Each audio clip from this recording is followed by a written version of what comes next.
अवैध घुसपैठ पर हाईकोर्ट सख्त। बांग्लादेशी और रोहिंग्याओं के खिलाफ जंग अब निर्णायक मोड़ पर है। लखनऊ के वीवीआईपी गेस्ट हाउस में आज हुई एक अहम बैठक और प्रेस वार्ता में याचिकाकर्ता देवेंद्र कुमार तिवारी ने सुरक्षा को लेकर भरी हुंकार। कोर्ट ने नोटिस जारी कर जवाब तलब किया है। अगली सुनवाई 19 अगस्त को होगी। देश की आंतरिक सुरक्षा से जुड़ी इस पर भी खबर। और मैं देवेंद्र तिवारी, अध्यक्ष भारतीय किसान मंच एवं भारतीय गौ सेवा परिषद। माननीय उच्च न्यायालय में मेरे द्वारा ही दायर जनहित याचिका पर सुनवाई हुई। माननीय न्यायालय ने सभी लोगों को सुना, सभी पक्षकारों को सुना, सरकार सहित सभी लोगों को सुनते हुए भारत सरकार एवं जो विदेश मंत्रालय है उसको नोटिस जारी करके ये भी पूछा है कि अभी तक क्या कार्रवाई हुई है, और जिन लोगों ने अभी तक अपना पक्ष नहीं रखा है, अन्य 14 लोगों ने, जो स्टेट का है, स्टेट के लोगों ने नहीं रखा, अन्य प्रदेशों ने नहीं रखा, जिन जिन लोगों ने नहीं रखा है उनको सबको नोटिस जारी करके 19 तारीख डेट नियत की है और कहा है कि इसमें किसी भी प्रकार की देश की आंतरिक सुरक्षा व्यवस्था और देश की अन्य जो हमारी चीज़ें जो हैं तो हमारे लोगों को मिलनी चाहिए, उस पर बाहरी लोगों का कब्जा है। हम उन बांग्लादेशी, रोहिंग्या एवं अन्य लोगों को रेड कारपेट नहीं बिछा सकते हैं कि वो आके हमारे संसाधनों पे कब्जा करें। और कोर्ट ने बहुत सख्त लहजे में कहा है कि जो विदेश मंत्रालय है, जो इनके सबके विंग होते हैं, उन सभी को नोटिस जारी करने का आदेश दिया है।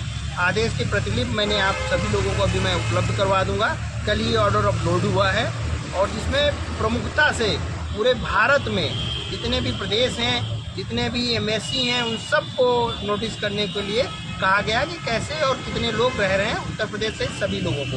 इसमें काफ़ी लोगों ने अपने जवाब भी दाखिल किए हैं और मुझे भी रिजवाइंडर उसमें दाखिल करना है। एफआईआर की प्रक्रिया भी कई प्रदेशों में हो चुकी है, उसमें भी कई नाम काटे गए हैं और हमारे अमित शाह जी ने भी एक बात को कड़े तौर पर बोला है कि जो भी है बांग्लादेशी है या रोहिंग्या है उनको बाहर निकाला जाए। तो आपको लगता है कि अब ये जो फैसला आया है इसके ऊपर कड़ी तौर पर कार्रवाई की जाएगी? देखिए, माननीय उच्च न्यायालय की डबल बेंच का एकदम अच्छा फैसला आया है और सुप्रीम कोर्ट में ने भी यही कहा था और कड़ाई के साथ 19 तारीख को डेट भी निर्धारित कर दी गई है। किसी भी प्रकार की हीला हवाली इसमें नहीं बरती जाएगी। जो लोग भारत के हैं उन्हीं को काम मिलेगा, जो बाहर के हैं उन्हें नहीं दिया जाएगा। रोहिंग्या, बांग्लादेशी, ये मुस्लिम समुदाय के लोग आकर जिस तरह जघन्य अपराध करके भाग जाते हैं और लगातार भाग रहे हैं, मेरी पीआईएल के बाद ही पूरे देश में इस पर कार्रवाई चालू हुई। आप लोगों को सबको मालूम है, जब मैंने प्रथम पीआईएल दाखिल किया उसके बाद से लगातार इस पर सुनवाई चल रही है और प्रमुख सुनवाई हुई और ऑर्डर भी हुआ कि अब भारत सरकार और जितनी भी एमएससी हैं बाहर की, उनको सबको नोटिस जारी किया गया है और जल्द केंद्रीय गृह मंत्री अमित शाह जी एवं उत्तर प्रदेश सरकार के यशस्वी मुख्यमंत्री एवं अन्य प्रदेश के सभी मुख्यमंत्री इसको गंभीरता से लेंगे, क्योंकि देश की आंतरिक सुरक्षा व्यवस्था एवं आंतरिक जो हम लोगों के संकट है, आर्थिक संकट है, नौकरी का संकट है, जो उन लोगों ने छीन रखा है, उस पर अच्छा प्रभाव पड़ेगा। आपको लगता है कि बॉर्डर्स पे कि जिस प्रकार लगातार संख्या बढ़ रही है भारत में इन लोगों की, तो उसमें कहीं ना कहीं हमारी सुरक्षा एजेंसियों की भी चूक हो सकती है? नहीं, सभी एजेंसियों ने, सेंट्रल सुरक्षा एजेंसियों ने अपना एफिडेविट दाखिल किया है। उन्होंने बताया कि कितने लोगों को मैंने बाहर किया अभी तक, कितने लोग अंदर आए, कैसे कैसे उनको डिटेन किया जा रहा है, किस तरह उनको अलग रखा जाएगा चिन्हित करके। इन सभी विषयों पे उन लोगों ने अपने जवाब दाखिल किए हैं और आने वाली 19 तारीख को पूरी तरह से हम लोग भी तैयारी करके और जगह से सर्वे करके निकल करके सर्वे करके कहाँ पे इन रोहिंग्यों को छुपाया गया है। कुछ लोग आपसी लोग ही हैं जो विशेष समुदाय के, वो उनको अभी भी संरक्षण दे रहे हैं। ये गलत बात है। भारत में जो भी रह रहा है वो भारत का नागरिक है, उसको पूरी दृढ़ता के साथ इसमें काम करना चाहिए और कोई भी ऐसी चीज़ ना करे जिससे भारत की आंतरिक एवं अन्य चीज़ों की सुरक्षा पे सेंध लग सके। सर, जैसे अभी एक सर्वे भी हुआ था, तो कहाँ से इनको आधार कार्ड या गैस कनेक्शन या बिजली कनेक्शन कैसे प्राप्त हो जाता है?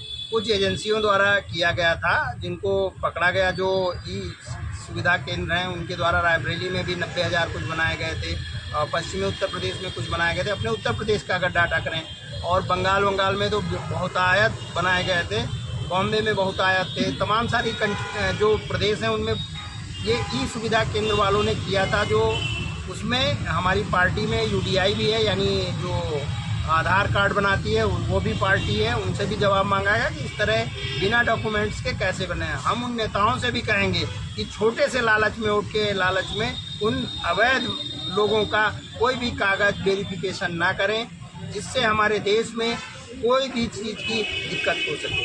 सर, ज़्यादातर देखा जाता है चाहे नगर निगम में हो, आउटसोर्सिंग कर्मचारी वहाँ पर मौजूद है, तो उसको लेकर क्या कुछ कहेंगे, उसको किस तरीके से इनको यहाँ से हटाया जाएगा? आपने हाल में देखा होगा, पिछली बार जब मेरी PIL लगी थी तो उत्तर प्रदेश सरकार ने कड़ा रुख अपनाया था, दिल्ली गवर्नमेंट ने कड़ा रुख अपनाया था, अन्य तमाम सरकारों ने कड़ा रुख अपनाते हुए तमाम झुग्गी झोपड़ियों को जो अवैध तरह से रह रहे थे उनको तोड़ा गया, उनके पेपर लिए गए। कृष्णा नगर से लगाकर हाल लखनऊ की अगर बात करें, कृष्णा नगर से लगाकर जितने स्लम्स एरिया थे उनमें जाकर स्वयं हमारे यहाँ की मेयर सुषमा खरकवार जी एवं DM और जो कमिश्नर साहब, एडिशनल कमिश्नर, इन सब लोगों ने मिलकर एक पूरा एक ड्राइव चलाई थी जिससे इनको हटाया गया। लेकिन कहीं ना कहीं वो लोग अभी भी यहीं पे छुपे हुए हैं, उनको चिन्हित करके बाहर कराने का कार्य हर नागरिक का है। अगर आपके आस पड़ोस में कोई ऐसा व्यक्ति रह रहा है तो शासन प्रशासन या मुझे सूचित करें। जिस तरीके से सुषमा खरकवाल जी ने जो है लगातार इन पे नजरें बनाई और उन्होंने कहा था कि लाखों रोहिंग्या मुसलमान यहाँ पे रह रहे हैं, लेकिन पुलिस डाटा में सैकड़ों भी नहीं आए, इस पे क्या कहना चाहेंगे? नहीं, एक तरह से पुलिस प्रशासन इन चीज़ों को दबाने की कोशिश कर रही है। मैं उनसे कहूँगा कि उनके भी बच्चे हैं, पुलिस प्रशासन भी क्या कर सकता है जब फेक ID आधार है। हमने एड्रेस दिया कि वो गोमती नगर में रह रहे हैं, कल वो झोपड़ी उठा के दूसरी जगह चले गए। अभी हाल में मैं फतेहपुर और रायबरेली तमाम जगह विजिट पे था। अब उन लोगों ने क्या किया है, शहर से बाहर अपनी झोपड़ियाँ बनाने चालू कर दी है। यहाँ पे आप जाएंगे तो अमौसी के बाद में जो पिपरसन से रोड जाता है उस पर तमाम झोपड़ियाँ बन गई। 2-3 दिन पहले की मैं बात बता रहा हूँ। तो इस पे हम लोगों को भी जागरूक होना है कि अगर हमें सस्ते रुपए से सस्ते में कर्मचारी मिल रहा है और वो देश के लिए हानिकारक है तो उसको हटाना है। उसकी सूचना संबंधित थाने को देनी है, नहीं मुझे दो, मैं करूँगा। मैं तमाम सारी चीज़ों से जूझ रहा हूँ इस समय, दिक्कतों से, लेकिन उसके बावजूद भी देश सर्वोपरि है हर व्यक्ति के लिए।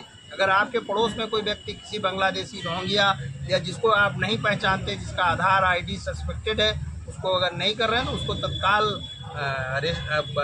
संबंधित थाने को सूचित करें या मेरे नंबर पे सूचना दें, मैं उस थाने को बताऊंगा। काफ़ी लोग डरते हैं क्योंकि जो मुस्लिम समुदाय के बांग्लादेशी रोहिंग्या हैं ये किसी भी तरह से हमला कर देते हैं, तमाम लूट कांड होते हैं, तमाम घटनाओं में इनका इन्वॉल्वमेंट होता है, तो लोग डरते हैं। डरने की ज़रूरत नहीं है, पुलिस प्रशासन को सूचना दें, आपकी सारी सूचनाएं गुप्त रखी जाएंगी। हमें भी जो सूचित करेंगे हम अपने अनुसार करेंगे, आपका कहीं पर भी नाम नहीं आएगा। सर, आप बता रहे हैं कि अवैध तरीके से राशन कार्ड या पेन कार्ड सब बनवा लिए, इसके समर्थन में कुछ पार्टियाँ उतरी हैं, उन पार्टियों को क्या कहेंगे आप? देखिए, वो देशद्रोही लोग हैं। देश के लिए एक कहेंगे कि वो बहुत गलत है कि अगर कोई ऐसा व्यक्ति है कि जो देश में आंतरिक चीज़ों को लेकर गड़बड़ी कर रहा है, उसके प्रति अगर कोई खड़ा हो रहा है तो देश के हित का नहीं है, उसको जनता को नकारना चाहिए। और हम लोग देश के साथ हैं और हर हाल में मुझे पूरा माननीय न्यायालय एवं सरकार पे अपनी भरोसा है कि रोहिंग्या और बांग्लादेशियों को जल्द से जल्द पूरे देश से बाहर किया जाएगा।